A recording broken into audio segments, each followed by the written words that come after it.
Hello दोस्तों, आप सभी का हमारे यूट्यूब चैनल पर स्वागत है। आज हम आपको बताने वाले हैं important topics of physics class 12th UP board unit 5, जिस चैप्टर का नाम है वैद्युत चुम्बकीय तरंगे। इसमें जो भी टॉपिक्स हैं वो आपके सामने लिखे हैं, इसको हम आपको समझाएंगे। 4 अंक का पूछा जाता है परीक्षा में। सबसे पहले पॉइंट है वैद्युत चुम्बकीय तरंगे। तो ध्यान से समझिए कि जब कभी किसी वैद्युत परिपथ में वैद्युत धारा उच्च आवृत्ति से बदलती है तो परिपथ में ऊर्जा तरंगों के रूप में चारों ओर को प्रसारित होने लगती है। इन तरंगों को विद्युत चुम्बकीय तरंगे कहते हैं। ठीक है, उम्मीद है आपको समझ में आ गया होगा। अगला पॉइंट देखते हैं विस्थापन धारा, परिभाषा व सूत्र। काफ़ी इंपॉर्टेंट है, 2 नंबर में पूछा जा सकता है। तो विस्थापन धारा देखिए, किसी परिपथ में समय के साथ परिवर्ती वैद्युत क्षेत्र के कारण उत्पन्न धारा को विस्थापन धारा कहते हैं। इसे आईडी से प्रदर्शित करते हैं। ठीक है, इसे आईडी से प्रदर्शित करते हैं। फॉर्मूला होता है आईडी बराबर एप्सिलॉन0 a into d e upon d t. ठीक है, अगला टॉपिक देखते हैं एम्पियर मैक्सवेल परिपथीय नियम। काफ़ी इंपॉर्टेंट है, पूछ दिया जाता है, उसको ध्यान समझिए। इसके अनुसार किसी बंद परिपथ के चारों ओर चुंबकीय क्षेत्र बी वेक्टर का रेखीय समाकलन उस परिपथ द्वारा परिबद्ध क्षेत्रफल से गुजरने वाली कुल विद्युत धारा, मतलब कुल विद्युत धारा का मतलब है चालन धारा, और उसी में आप विस्थापन धारा भी जोड़ दीजिए, का म्यू 0 गुना होता है। ठीक है, यानी फॉर्मूला अगर आप लिखोगे तो देखिए कैसे,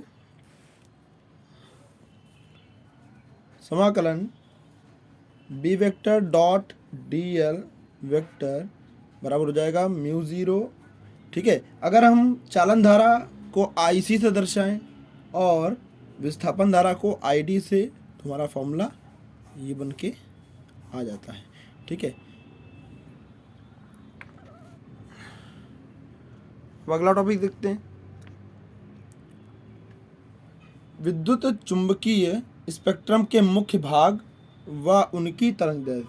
तो जो उनके मुख्य भाग होते हैं विद्युत चुंबकीय स्पेक्ट्रम के, वो मुख्यतः होते हैं 4।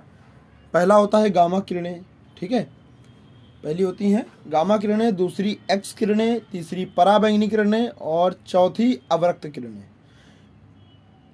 गामा किरणें उनकी तरंगदैर्घ्य होती है 10⁻⁻14 मीटर से 10⁻⁻10 मीटर तक।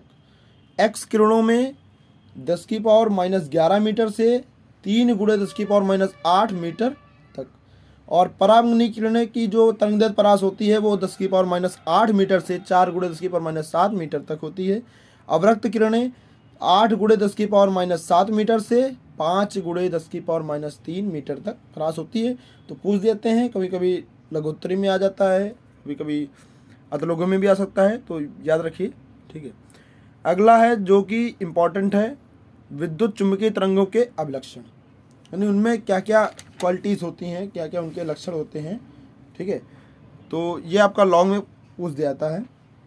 देखिए क्वालिटीज़ जो है इनकी लगभग 8 से 9 होती हैं। पहली होती है विद्युत चुम्बकीय तरंगे जो होती हैं वो त्वरित आवेश द्वारा उत्पन्न की जाती हैं। ठीक है, कैसे उत्पन्न की जाती हैं? त्वरित आवेश द्वारा उत्पन्न की जाती है।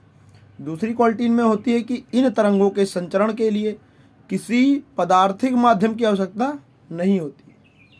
तीसरी, ये तरंगे निर्वात अथवा मुक्त स्थान में v बराबर 1/μ0 इंटू एप्सिलॉन0 के वेग से चलती हैं, जिसका मान जो होता है वो आपको बताया था हमने, प्रकाश की चाल के बराबर होता है। ठीक है, c बराबर फॉर्मूला होता है 1/√μ0 एप्सिलॉन0। आपको हमने पिछली क्लास में पढ़ाया था संबंध μ0 और एप्सिलॉन0 के बीच जो संबंध है। ठीक है, चौथा पॉइंट देखिए, इसका चौथी क्वालिटी होती है कि विद्युत तथा चुंबकीय क्षेत्रों के परिवर्तनों की दिशाएं परस्पर लंबवत होती हैं, एक दूसरे के लंबवत होती हैं, तथा संचरण की दिशा के भी लंबवत होती हैं। इस प्रकार विद्युत चुंबकीय तरंगों की प्रकृति जो है वो अनुप्रस्थ होती है। ठीक, पांचवा पॉइंट देखिए, वैद्युत तथा चुंबकीय क्षेत्रों में परिवर्तन साथ साथ होते हैं, एक साथ होते हैं, तथा क्षेत्रों के जो महत्तम मान है जिसे हम बोलते हैं एप्सिलॉन E0 व और चुंबकीय क्षेत्र का महत्तम मान B0 एक ही स्थान पर तथा एक ही समय होते हैं। ठीक है। छठा क्वालिटी इसकी है, निर्वात में विद्युत चुंबकीय तरंगों के वैद्युत तथा चुंबकीय क्षेत्रों में बराबर बराबर बटी होती है। ठीक है। या अगला पॉइंट आप समझिए कि विद्युत चुंबकीय तरंग में प्रकाशिक प्रभाव विद्युत क्षेत्र वेक्टर के कारण होता है। तो कम से कम आप 5 अभिलक्षण अपने पढ़ लीजिएगा, कम से कम आपको 5 तो याद कर ही लेने हैं। ठीक है। चलिए, बस आज की वीडियो में इतना ही। उम्मीद है आपको अच्छे से समझ में आया होगा। बस केवल ये आपको ये 5 पॉइंट्स आपको अच्छे से पढ़ के जाने हैं, आपके 4 नंबर ये क्लियर हो जाएंगे। ठीक है। तो वीडियो देखने के लिए धन्यवाद और सब्सक्राइब कर दीजिए। आगे के वीडियोस आपको मिलेंगे। अगली क्लास हमारी होगी किरण प्रकाशिकी एवं प्रकाशिक यंत्र की। ठीक, धन्यवाद।